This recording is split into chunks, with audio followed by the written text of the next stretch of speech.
Ayan, yung kabuuan na yan yung huli natin. So yung isda na to, ito pa oh. Mm.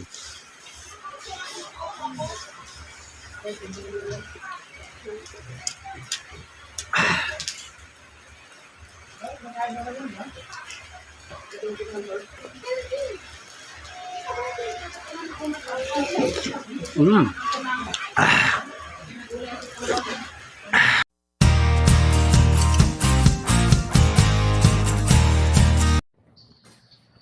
Kanaik.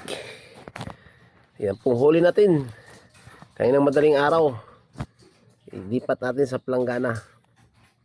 Iwalay natin yung mga isda. Saka taong kasi pinagsama-sama ko na sa isang lagayan. So di na lang natin nabidyohan yung mga pagpipising natin paglalambat. Gawa ng lakas ng ulan. Delikado rin kasi sa cellphone. So yan ang kaduli, grabe.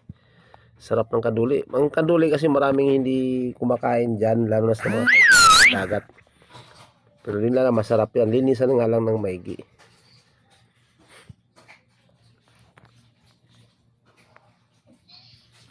Kukunti lang huli natin sa isda.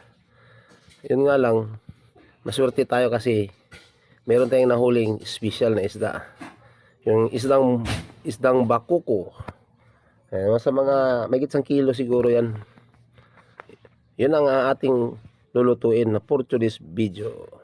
Sasabawan natin yan. Lalagyan natin ng malunggay at tanglad. Tanglaran natin para maging masarap.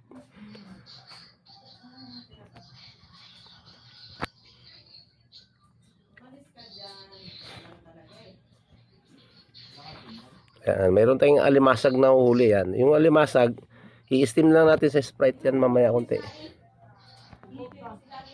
At saka yung tahong, yung nahuli natin tahong, habang kasi naglalambat kami, nangunguha rin kami ng tahong. So kahit pa paano madagdag sa huli. So yan ay pasusukahin muna natin bago natin lulutuin yung tahong. Ayan.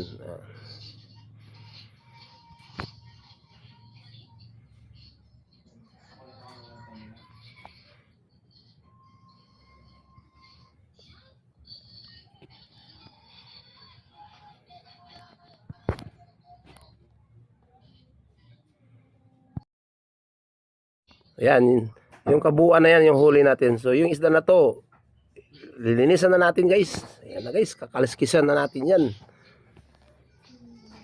Medyo matigas nga lang kasi may kalakihan na isda na to. Lalo na yung pangaulo niyan. So let's go, linis.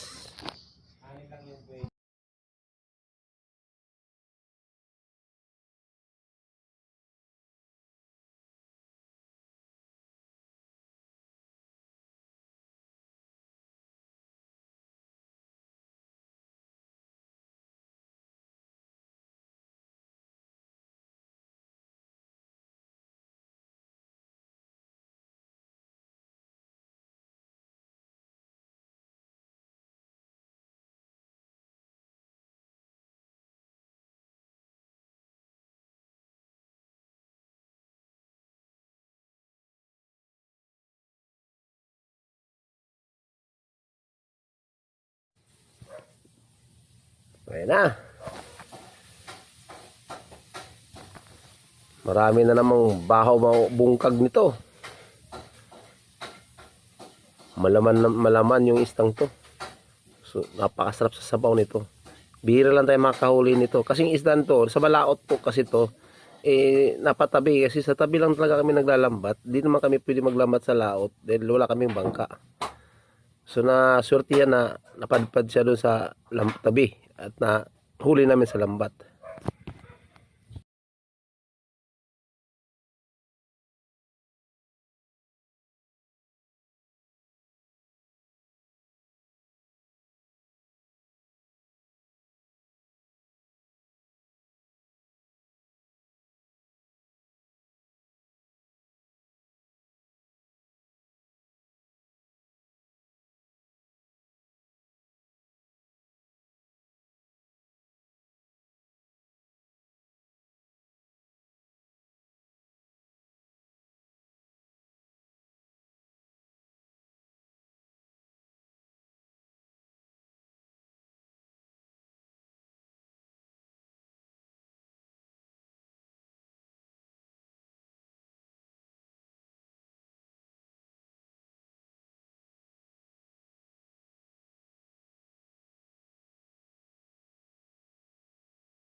Mama,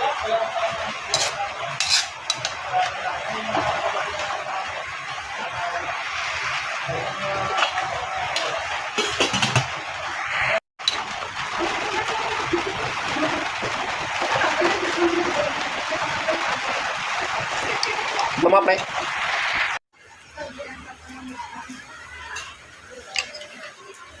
Tikman natin yung luto na rin, oh.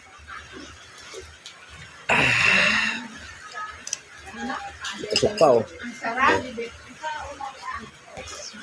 Mm.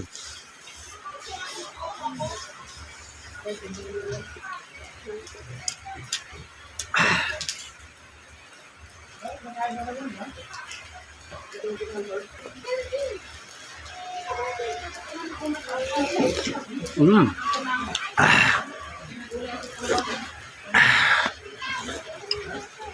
Sarap.